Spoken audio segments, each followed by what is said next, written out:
Welcome to the Quiet Warrior Show, where we help top leaders find their pathway to incredible success and a lifetime of happiness. Here is your host, Tom Dutta, the Quiet Warrior.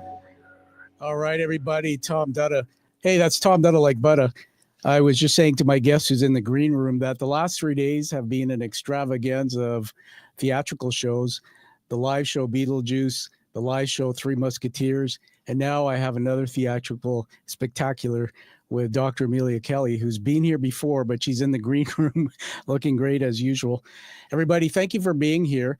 This is live streaming. That means we are on Facebook, LinkedIn, X, Rumble, and YouTube.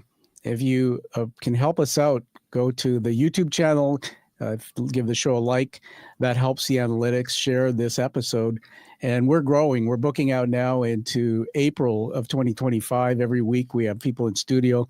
The guests are just coming, and I think that's because you're here, blessing the show, watching. And we also learned that in a podcast search engine, I believe it's called Notes Review or Listening Notes, our podcast now is ranked in the top 5% globally for its downloads and watches. I had no idea until a publicist who sent a guest to me said, "Hey, did you know?"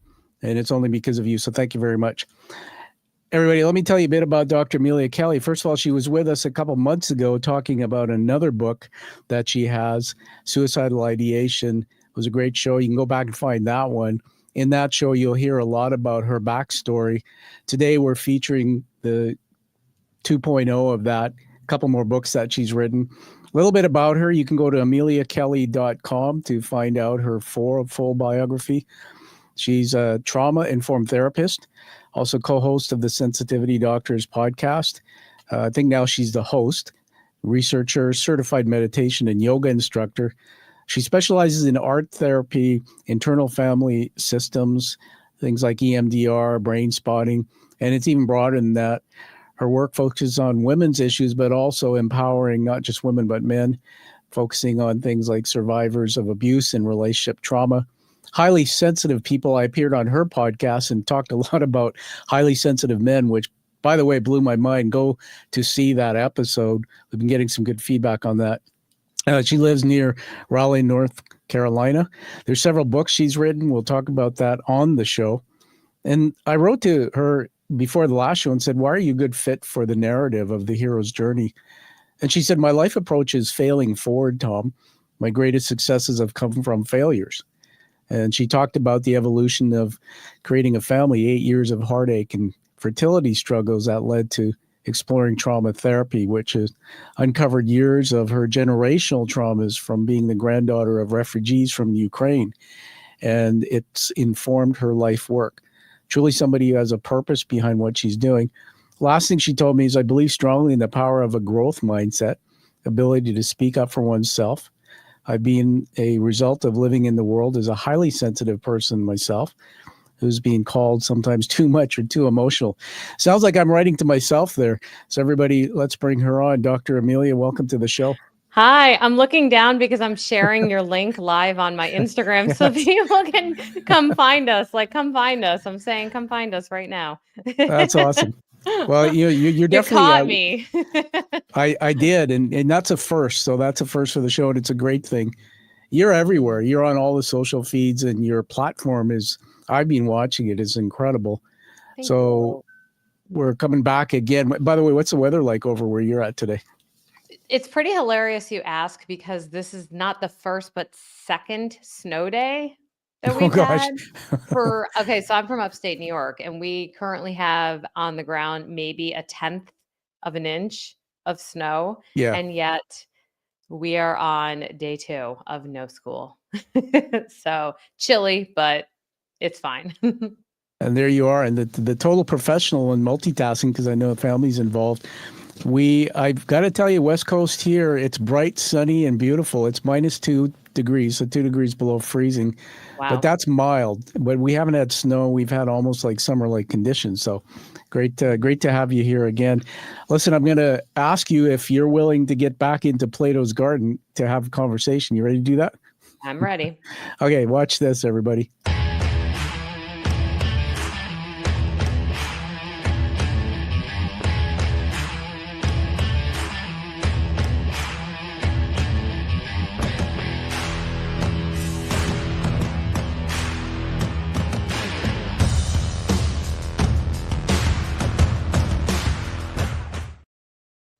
Okay, so here we are back in Plato's Garden. Plato was an Athenian philosopher during the classical period. If you're watching us live, you'll see on the screen there, kind of looks like Plato and Aristotle. They're hanging out, they're talking, and the founder of the Platonic school of thought. And today what we're going to do is what we did last time with Dr. Amelia. We're going to talk about 3 different areas: macro, which is the global world around what she's doing; mezzo, which is the sector of the industry that she works in with her public work; and then micro, which is all about her. Everybody, this is called critical thinking. And if you connect the dots through all these areas with what she's going to talk about, you might find deeper meaning in her work. One of the things I want to do, Dr. Miller, is just put up on screen here an image and get you to tell us what we're looking at. I was going to say 2.5, 3 of my books. Yeah. So I'll pull that off. Hold up the physical books and just read out the titles for us. Okay, so the books we're here to talk about today is Gaslighting Recovery for Women, which I'm sure we'll also chat about the impact on men as well.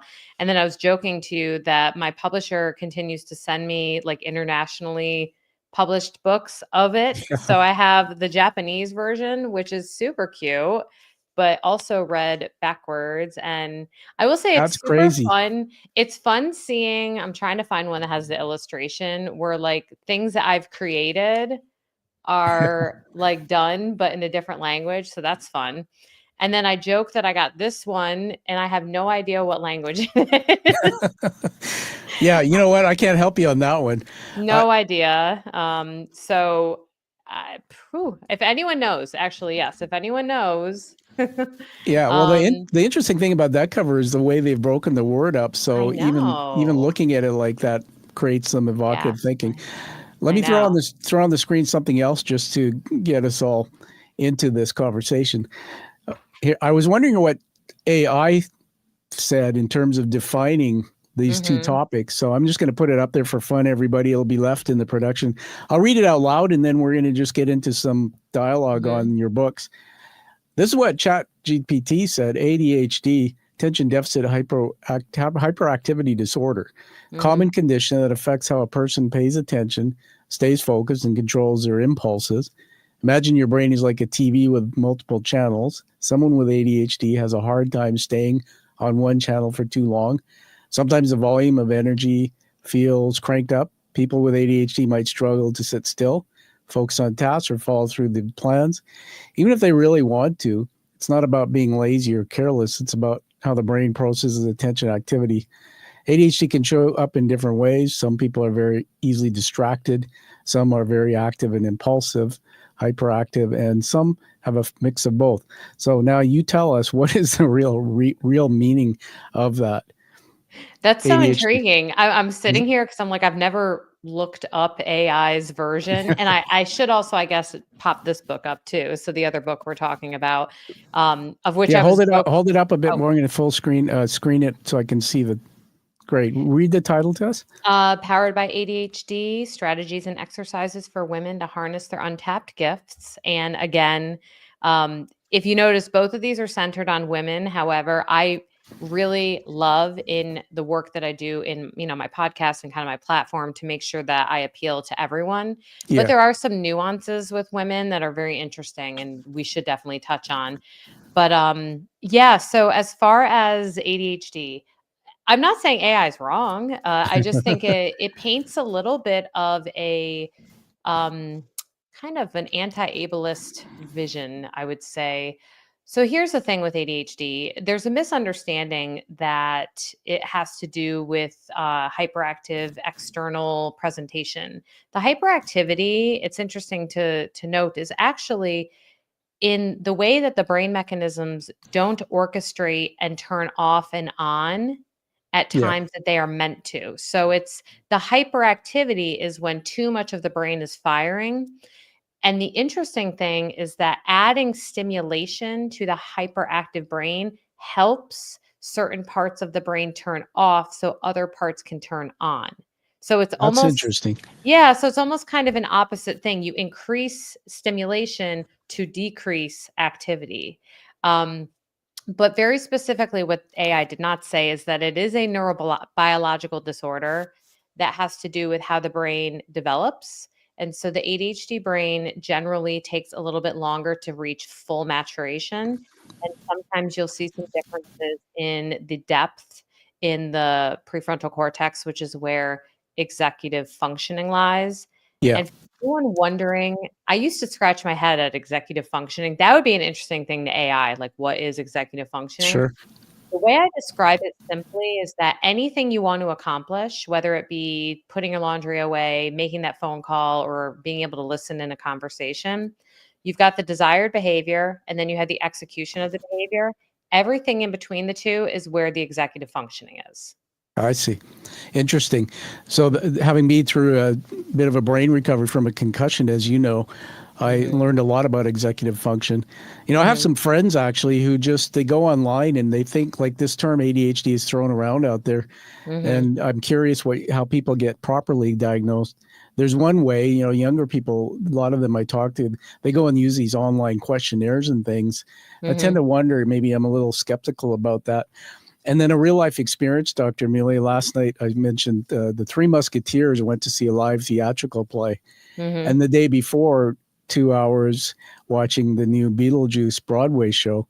And I'm sitting in the audience, and honestly, there's so much going on stage, but I believe that this may be something I struggle with because I just couldn't stay focused.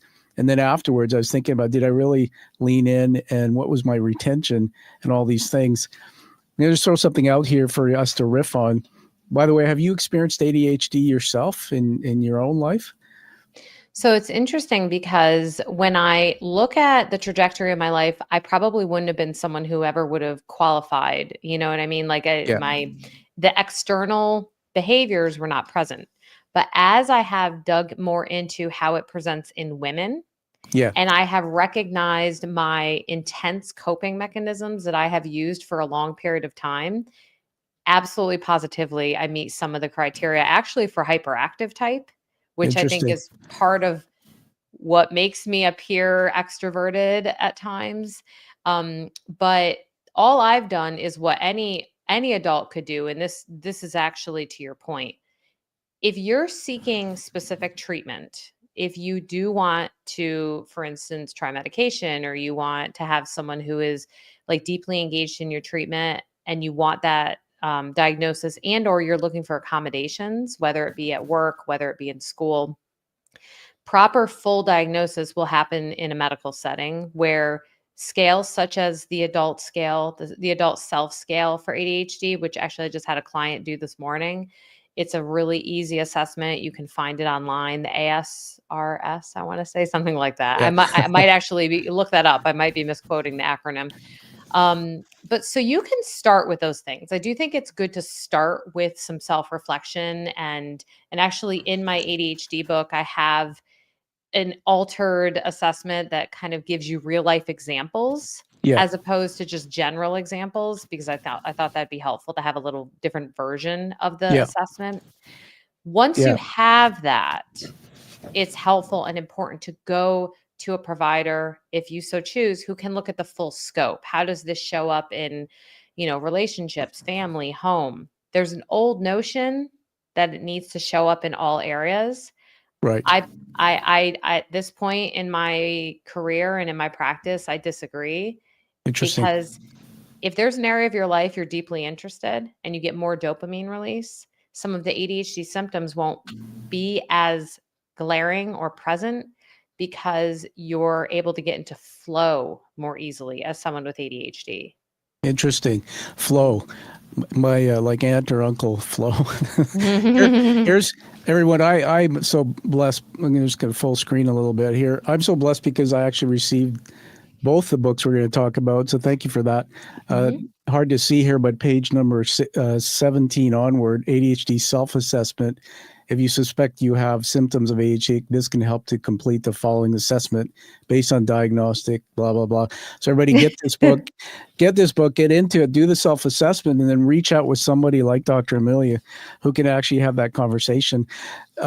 Let me just throw this out. Let's assuming what you just told us that you associate with some of these characteristics for yourself. Let's go into micro, which is a personal question. Your work is rooted in deeply personal experiences as well as with your clients.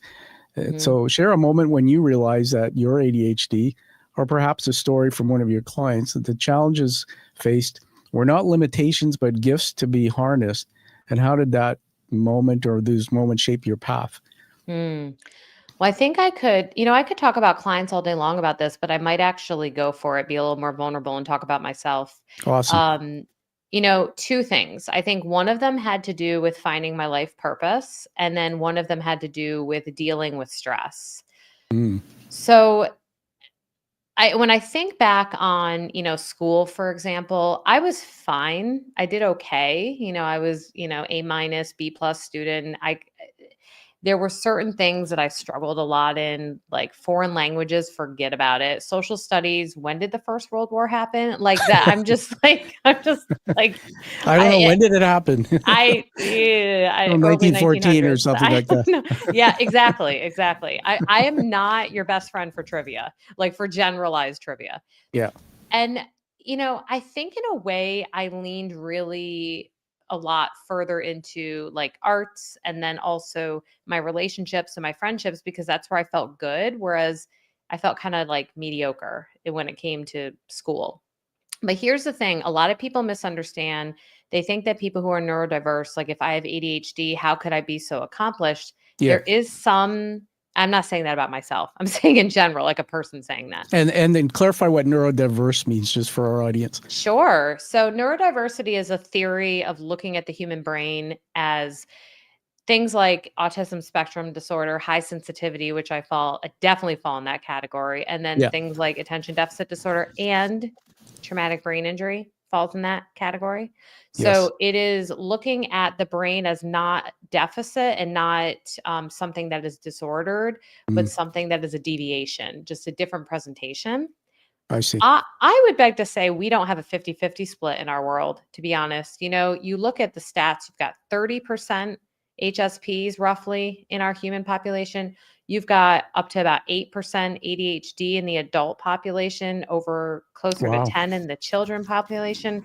You've got somewhere between 3 to 5% ASD. And then you look at medical stuff and trauma. I would be shocked if the person you meet is not 50% likely to be neurodiverse. So I suspect we're going to keep moving down this path and find out that there's a whole lot more neurodiversity than we think. Yeah.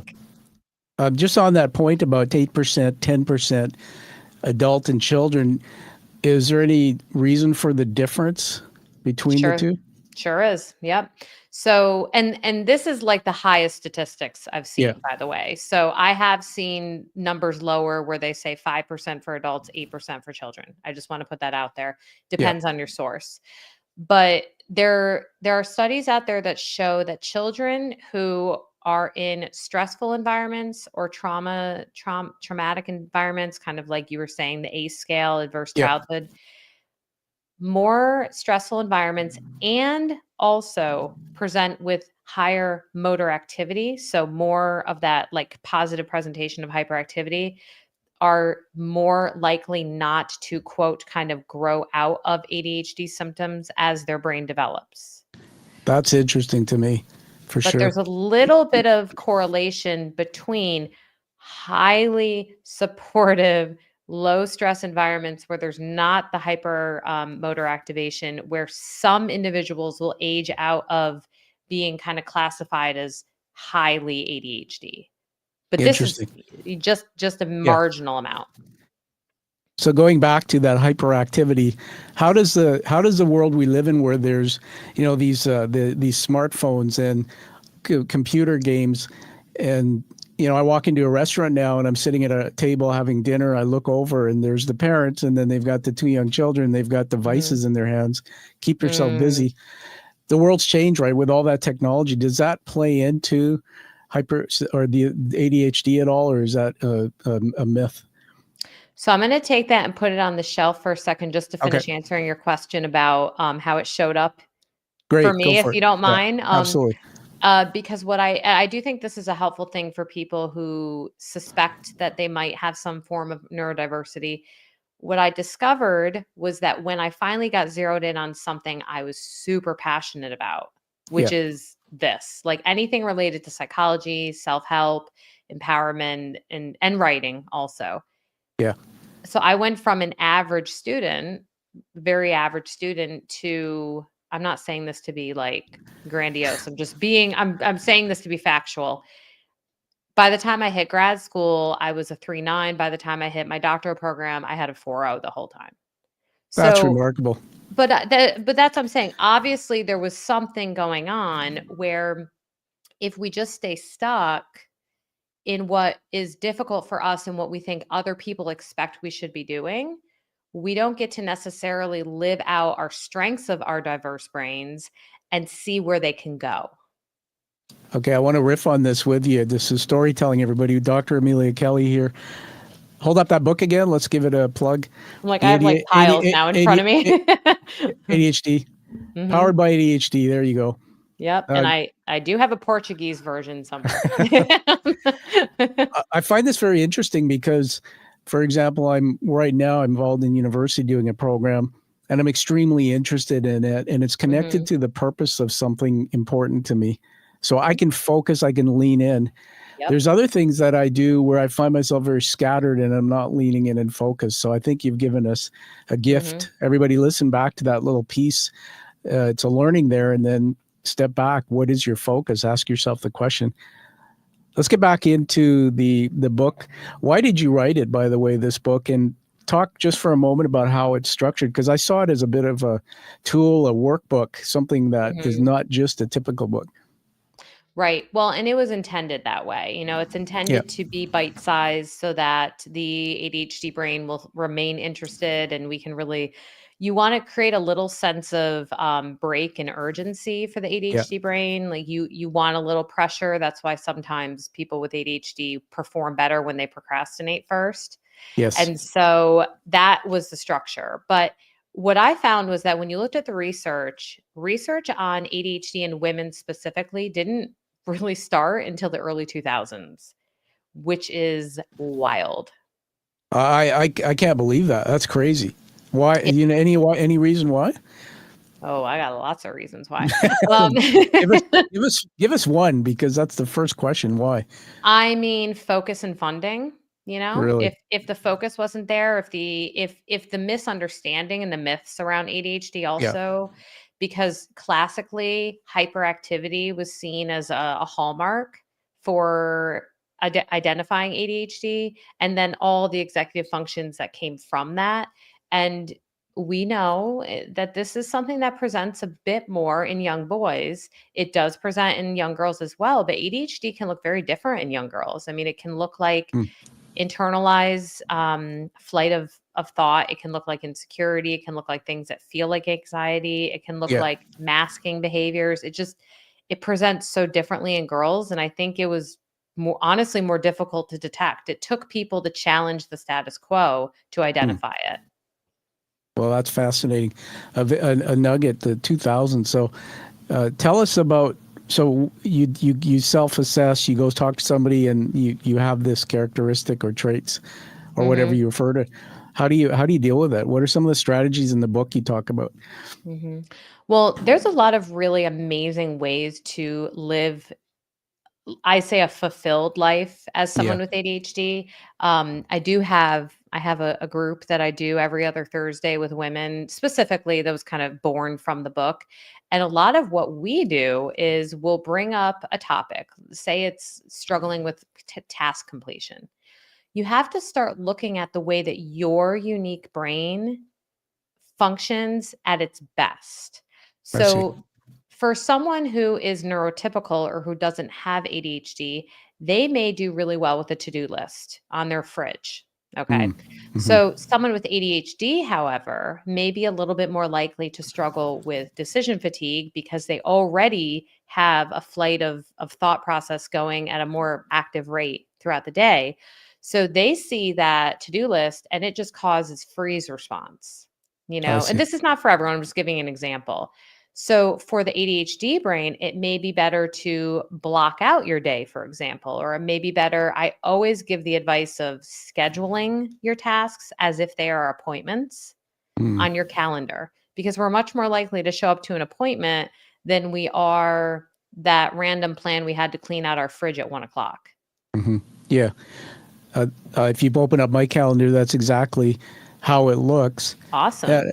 And I was actually taught that going back years in my career when I became the high level leader, like a CEO. I had a coach, but that's what they taught us. And what you also find is, for everybody who knows about high level leaders, you lose control over your time. So you have an assistant who's booking you, and you have teams that you're responsible, and your whole world feels like it. So there was times where I felt ADHD was applicable to me. Scheduling organizers, that's an interesting strategy. Let's get into another definition. Can I just throw this on the screen? Take a bit of a right turn now, because everyone, we're covering off two topics today. This is what AI says about gaslighting. So let's just shift right into that for a minute. Gaslighting, when I heard the term, I didn't get it, but it's a form of psychological manipulation where someone tries to make you doubt your own thoughts, feelings, or memories.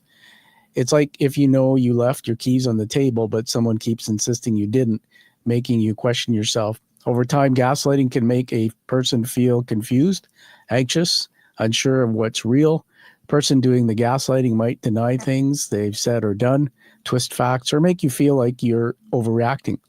If it's often used to gain control or power over someone by breaking down their confidence and trust in themselves.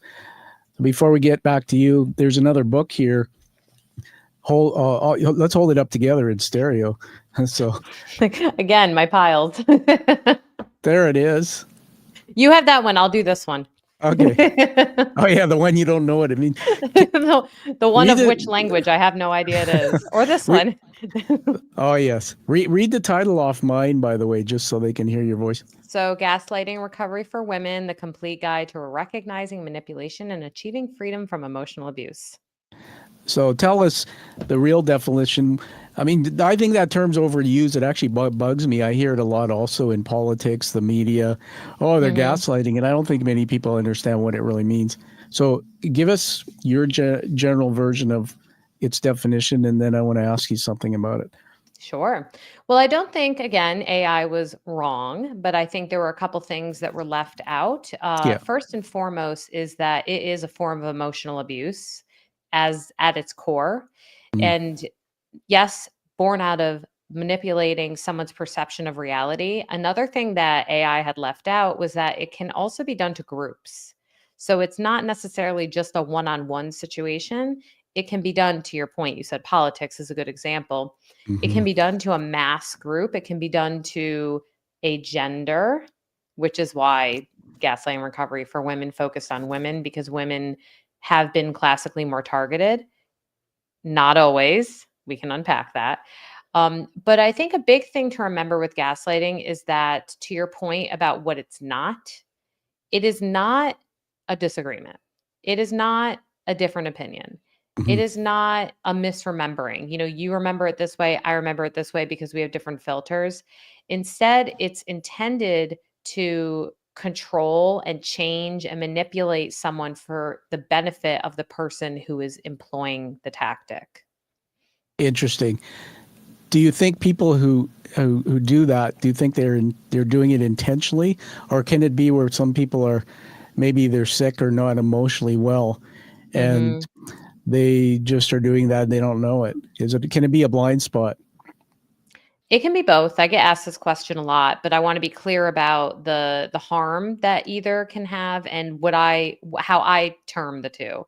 Yeah. So I term the two as subconscious versus malicious. Okay. So subconscious gaslighting will look similar to, and I think a lot of people probably are subconscious gaslighters, but their level of harm varies. So an example of subconscious gaslighting that I often bring up is substance abuse, where someone has relapsed or they're engaged in addiction and they want to protect themselves, not get in trouble, not disappoint their partner. And so, someone finds an empty bottle in the garage and they say, "What is this?" And the gaslighter, "I don't know where that came from." So that's this form of self-protection. I don't know if it's necessarily, I think this is the distinction. The subconscious gaslighting is as harmful. However, the intention may not be to necessarily control and harm. the intention may be a bit more to self-protect. I But see. that still does not mean you need to put up with it. It doesn't mean that it can't still negatively impact you. And it doesn't mean that it shouldn't change. The one distinction, however, is with subconscious gaslighting, sometimes it is safe to bring up the gaslighting to that person because they may be a little bit more likely to admit that they've done it or to work on it.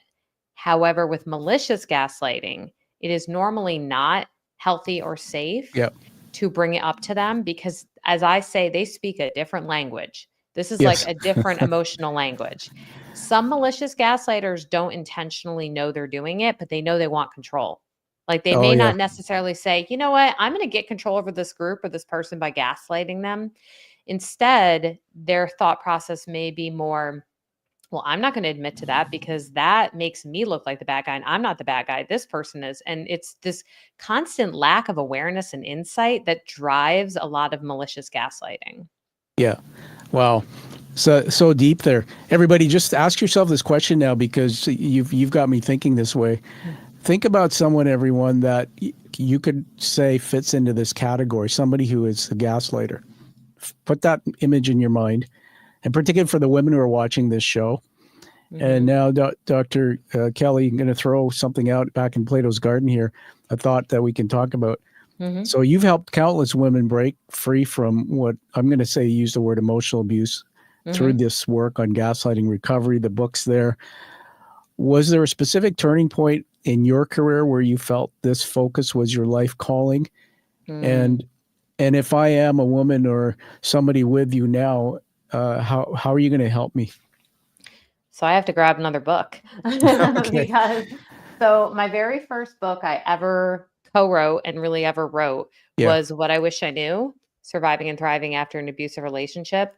And I co-wrote this with Kendall Ann Combs. Yes.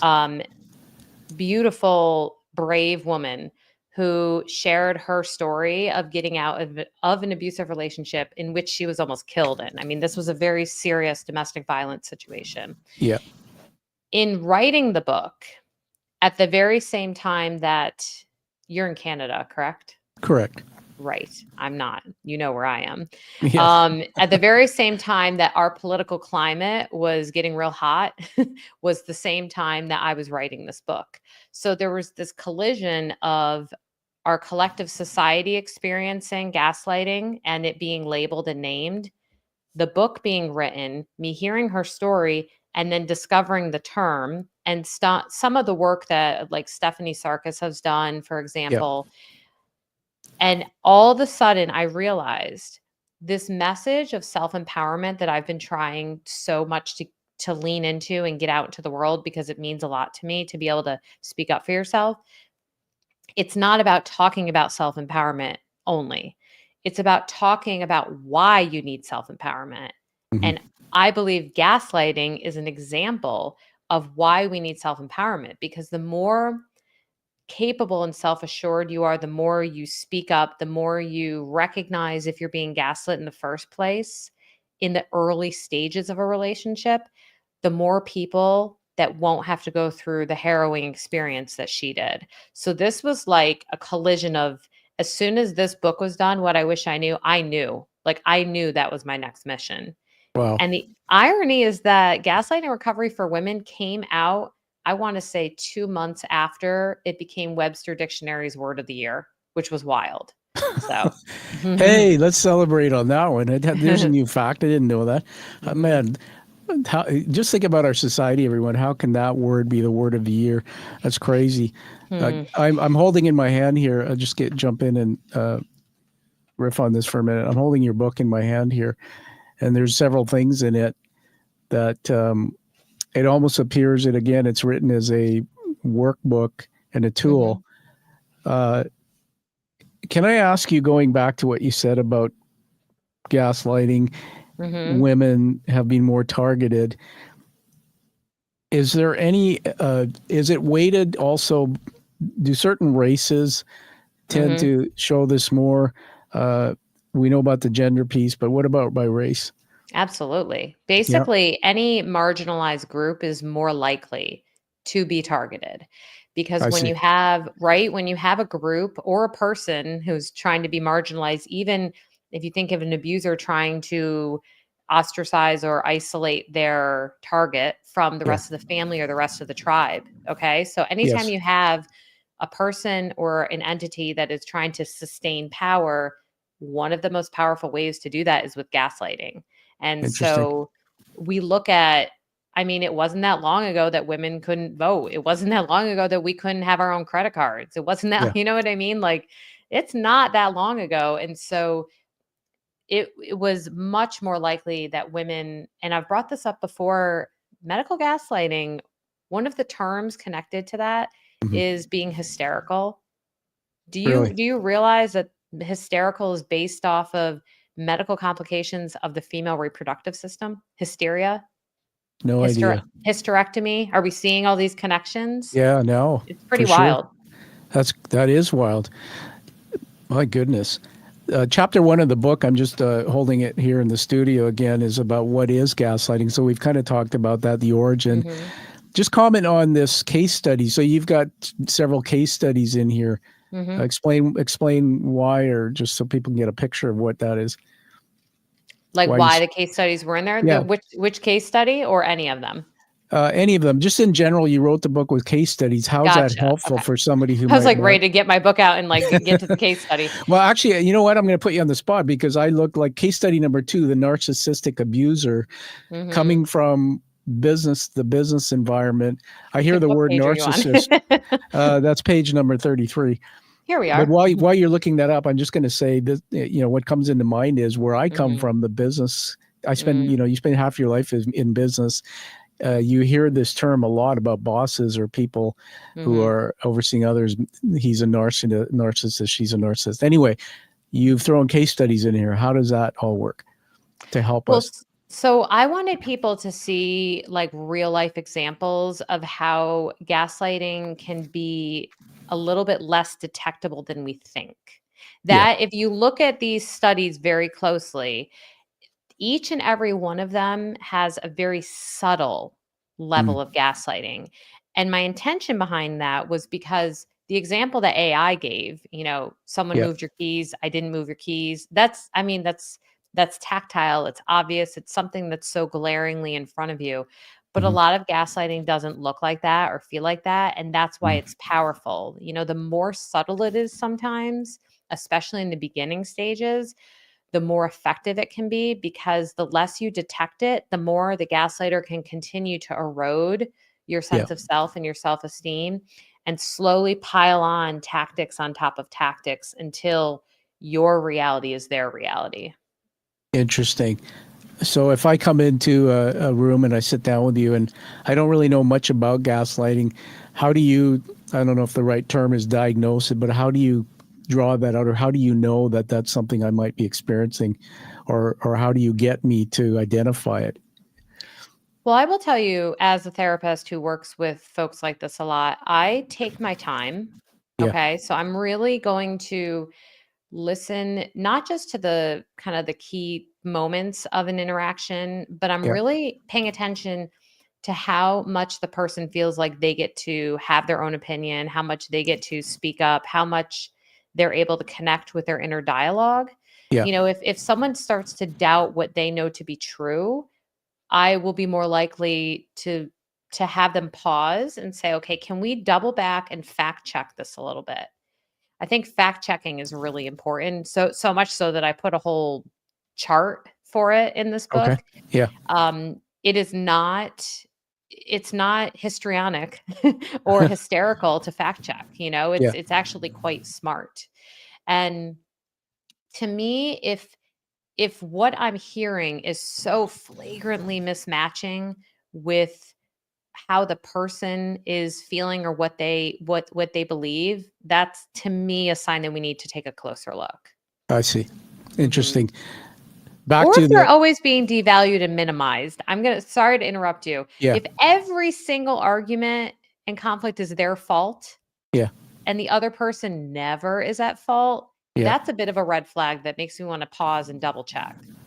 Oh, that's very interesting because I know a lot of people, well, I say a lot just through my circle of influencers, the people I've met. And yeah, I've met people who are in relationships where there's a feeling that it's always their fault.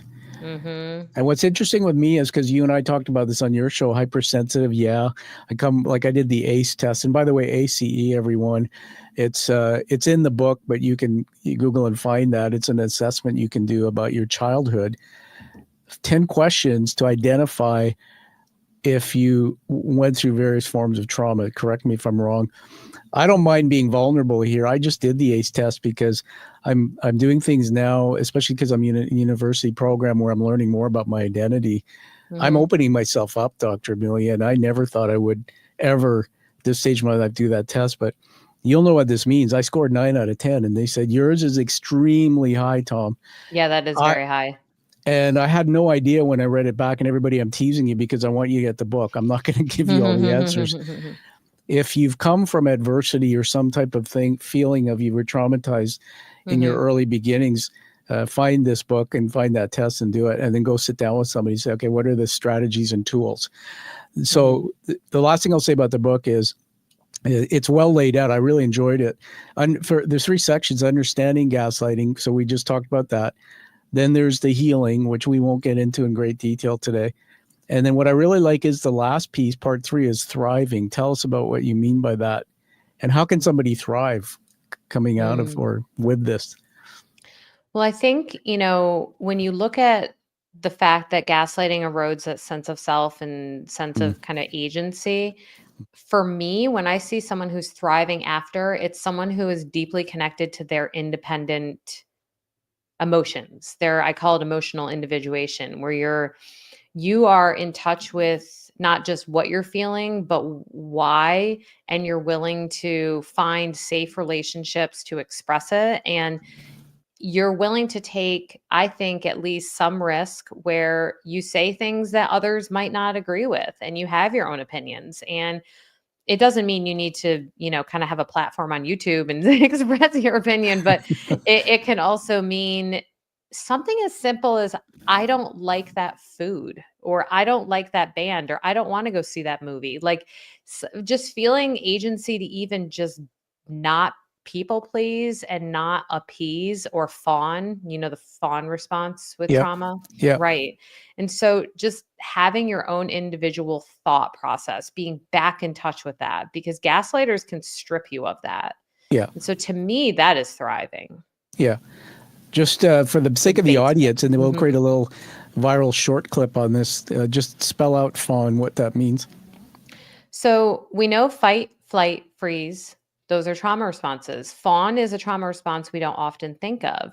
And it often comes after fight, flight, freeze hasn't worked. And it looks like throwing your hands up and just saying, I'm done. I'm exhausted. I'm too tired. I can't keep going. And so it can look like completely not putting your opinion out there. It can appear like codependency. It can appear like just agreeing and being overly agreeable. Yeah. And it feels like freeze, but with more of the lack of individuality. So no, that's a great definition. I'm putting it on the screen again, everybody, if you're watching this back now or in the future, with Dr. Amelia Kelley, the three books on the screen, but the 2 ones we're talking about today: Gaslighting Recovery for Women, Powered by ADHD. Again, I'm a man and read these in detail. They're not just for women. There's a lot in here. I want to go back to what you said, Dr. Amelia, about exhaustion. I absolutely agree. I mean, I remember my parents divorced when I was younger, but seeing the gaslighting going on, I couldn't label it this way because I didn't understand this knowledge you sharing with us. But yeah, there were lots of times where I could see now, looking back, my mom just shutting down. And with me in my own life, I being a man, and guys, got to be tough. Don't complain. There's many times I can think of just saying I'm tired. And I used to refer to it as running to my cave, where I sort of just escape and I'm quiet and I shut down.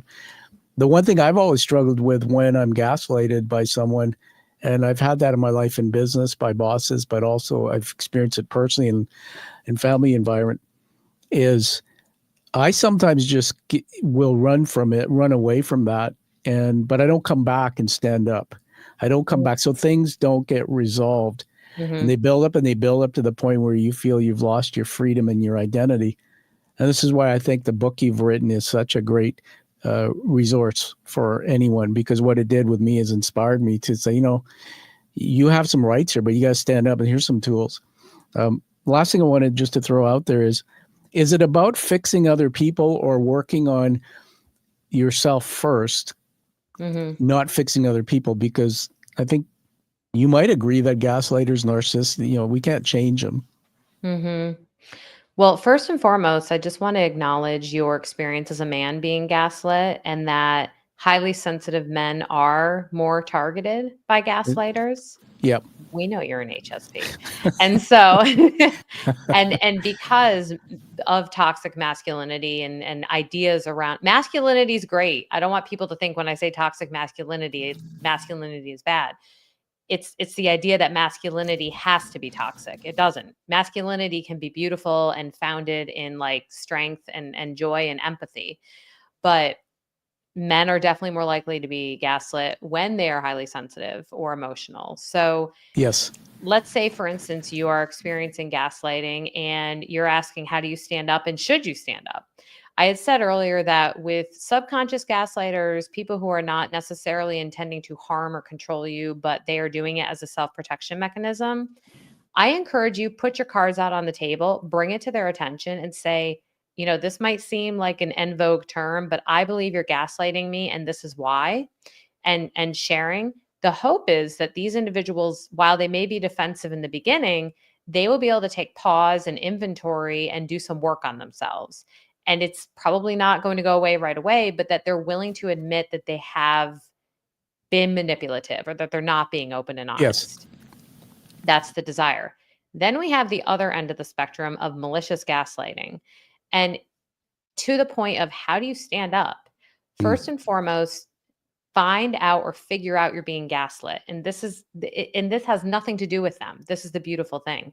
Simply knowing you're being gaslit is like pouring, I'm trying to think of like scientific terms with chemistry, like pouring a base element on an acid. I don't know, like, something where it neutralizes it. It's neutralizing some of the impact of the gaslighting, because gaslighting by its very nature is meant to confuse.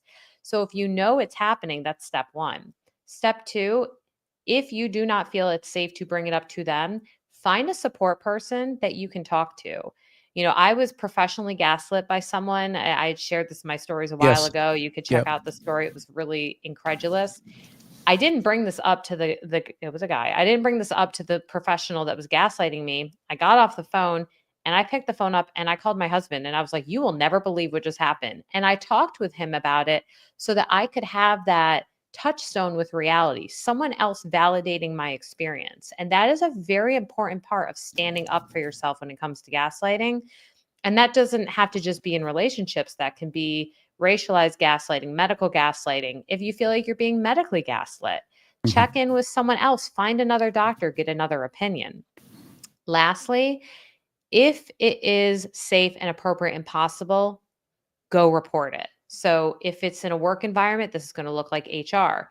If it's in your family structure, it's going to look like going to a trusted person. If this is in your relationship and you're trying to get out and it's abusive, this can look like going to the cops. Like things that, and we could have a whole conversation about how the legal system should be treating emotional abuse, but I digress.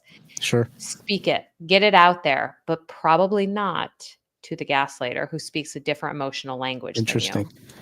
This is so insightful. Everyone, teaching moments right there from Dr. Amelia. I was just literally last Saturday at a TEDx event, the annual event I go to where 12 speakers appear for the first time. That's the stage I did my talk. And there was a young woman from the Indo-Fijian or Indian community, young. She was still in high school, university. And she said, on stage, her mom would not leave her father. There was gaslighting. There was abuse in the home. Finally, her mom got strong enough, but her mom used to tell her in Indian the equivalent of don't say anything because it shames the family. And I'm Canadian, but an Indo-Fijian background. This is in homes in our culture. And the work you're doing is powerful. I want to throw one more quick thought out for you to talk about, and then we'll go to a couple of things before we can wrap up with you. your books, so your collection of books, and I'm putting it on the screen here for a reason so people can see as I talk. You've got so many books, but themes of resilience, self-discovery. And then I feel the need to like hold this one up in the corner so it Okay, can be good. near the other one. All right, perfect. So we've got the other one. So but when you look at the societal trends like rising mental health awareness and advocacy for women, things you're doing, how do you see your work contributing to this global movement? So we're talking now the macro. You're making a dent and impact. How is this work contributing to that? Well, actually, I could answer based on my next project. Yeah, go for it. I am in the shopping phase for an agent, so give me a call about my next book, which will integrate things around like gaslighting, self-empowerment, even ADHD. I'm going to touch on, and it's called The Sensitive Revolution. And what it is about is unearthing HSPs as a national, global. The fact that we are all sensitive and we have to stop putting high sensitivity in just this little box and just helping HSPs cope.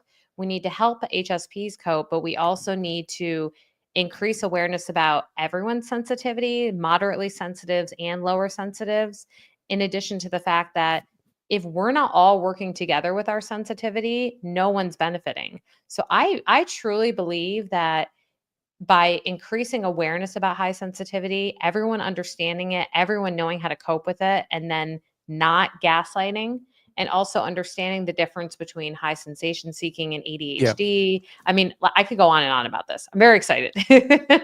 That's really exciting. And guess what? You just answered the last question that I was going to throw out there. We're in experiment with a new segment down the road on the show called Book Unwritten. And the question was, if you were to write book about the future of this women's mental health and empowerment, what would it look like? And there you have it. I want to just throw one thing out, not to challenge you, but to challenge people's thinking. I like challenge. It's okay. Okay, good. I read so many books that are facts and figures, it keeps us in that side of the brain, analytical. We get stuck. The pathway to change through neuroscience, it's very evident, is through emotion and story. And one of the things that, again, going back to my heritage and this girl I mentioned was doing her TED Talk, when you connect generations, when you connect people together and they tell and share stories, that basically creates movement. It breaks through these paradigms. So I would like to see through your next body of work in that book some really powerful stories of real people. But more on that later. I'm going to surprise you now. It is the plan. Lots of anecdotes will be in the book. There it is, everyone, and we'll definitely have you here when it's ready to share what you've done. I'm going to add something to the stage here for a minute. So a few more minutes with you. Can you spare us? Okay. So I'm just going to share the screen here. And normally there would be some big fancy music. Whoops. There it is. Now we know what you're shopping for. I know that's a bad look. It's actually, let me just do something different. There. All right. We'll all know if you look sharper and more in focus next time, why. Exactly. So what you see on the screen here is 2 book reviews. So I'm revealing now international book reviews for both your books. Both of these are 5 out of 5 stars. Very quickly, the first one, A Lifetime for Emotional Freedom and Healing. This is for the Gaslighting book. Gaslighting Recovery for Women is a masterclass in resilience and recovery. Dr. Kelley's compassionate approach and expertise shine through as she demystifies the insidious dynamics of gaslighting. What I appreciated most were the real-life examples, step-by-step exercises, guide readers through the healing process. And the book's focus on rebuilding self-esteem, empowerment, makes it a must-read for anyone recovering from manipulation. This is more than a guide, everyone. It's a toolkit for reclaiming your power and rewriting your story. I highly recommend it. And now, applause, the second book, 5 out of 5 stars, A Revolutionary Handbook for Harnessing ADHD Strengths, reviewed by me as someone deeply committed to mental health myself and self-empowerment, just like the author, powered by ADHD. It resonated with me on a profound level. Dr. Kelley, you expertly combine research-backed insights with relatable storytelling, creating a roadmap for women to channel their neurodivergent traits into strengths. The workbook format is a standout feature offering bite-sized exercises that cater to the ADHD brain. I love that term. What I love most is how the book shifts the narrative from coping with the ADHD to thriving with it, turning challenges into opportunities. It's more than a book. It's a call to empowerment for women everywhere. So congratulations. You heard it here first from me. Well, thank you. You are a lovely review writer. There you go. The word lovely, it just lights up my heart. Thank you. But I read these books, everyone, cover to cover. So go to Amazon, Goodreads, post reviews after you buy the book, AmeliaKelley.com, where you can get a hold of it. Why don't we turn it to you for the last word? Bring it all together. Anything you want to say where people can get a hold of you? Sure. Well, they can find me at AmeliaKelley.com. Try to make it a really interactive space, which is actually under construction. It's there. All the resources there are there, but me and my it's so funny. My middle school boyfriend and I are still really close, and he's my graphics guy. And so we've been working on fine tuning it and making it an even more fun place for people. So, but I'm pretty active on Instagram. I don't know. It's a fun place to interact with people. And I love, love, love, love answering questions. So if people want to hit me up and send me things that they want me to explore, and especially, so my podcast, The Sensitivity Doctor, which you've been on, you were my first solo guest, because it used to be me and Jean, and now it's just me, and I'm loving it. I'm loving the full creative control. And so many people loved your episode. They said that you were very authentic and raw, and they just loved it. So you were a great first guest. So I appreciate that. I think all my graphics people got thoroughly immersed with you, because we were staring at you for weeks while we were figuring out the rebrand. Now my ego's getting a good boost. By the way, it was a wonderful experience, and I can brag that I check it out here and there because I'm about results, and it's crossed 200 views. So I'm pretty excited that it's helped in different ways. So on that note, by the way, the executive function definition in ChatGPT, I did pull that up. I just don't know if we have time for it, so I might put it in the show notes unless you want to see it. But well, now I want to see it. Okay, so let me just present the screen here. Let's see. Stop screen share, present, share screen, and here we go. Executive function overview. All right, can you see it there? Okay, I'm looking at a different screen because it's too small on that one, but executive function refers to a set of cognitive processes that help individuals plan for focused attention, remember instructions, juggle multiple tasks successfully. And look at this, everybody. Key components: working memory, cognitive flexibility or flexible thinking, inhibitory control, self-control. Why does it matter? It influences productivity, organization, ability to meet deadlines. Strong executive function skills help with emotional regulation, and decision-making under pressure. Weaknesses in this function can manifest as difficulty staying organized, procrastination, challenges in adapting to change. And then give some examples. Challenges with it: individuals with conditions like ADHD, traumatic brain injuries, I've been through that, or neurological disorders may experience difficulties with executive function, leading to struggles in managing daily responsibilities effectively, etc. So there it is from ChatGPT. What say you? Is it right? I say it's from here to there. It is. The space in between The whole is how spectrum. we get. Yep, it's from how we get to what we want to do to what we do effectively and without harming relationships, without missing goals. So yes, so you want to do your laundry, you execute the laundry. It's all the ability to get there. So that's great. Yep. Well, thank you for all your wisdom on that, everyone. I'm a firm believer that pour into you knowledge. You see in the back in my studio, the brain, the model of the brain. Learn about things like executive function, ADHD, the term gaslighting. You can learn it all here. Rewatch this episode when it comes out again as a podcast and a video premiere. But most importantly, get a hold of Dr. Amelia Kelley and strike up a conversation. There's lots more there to learn. Always great having you here, Dr. Amelia. We'll see you again when new things come. Absolutely. All right. And everybody, find that true purpose like you've heard here from Dr. Amelia, and live with passion, but live the life that you deserve and desire. We'll see you again next week on the Quiet Warrior Show. Have a good one. Thank you for listening to the Quiet Warrior Show. Create is a motive-based leadership development firm. www.kreat.ca.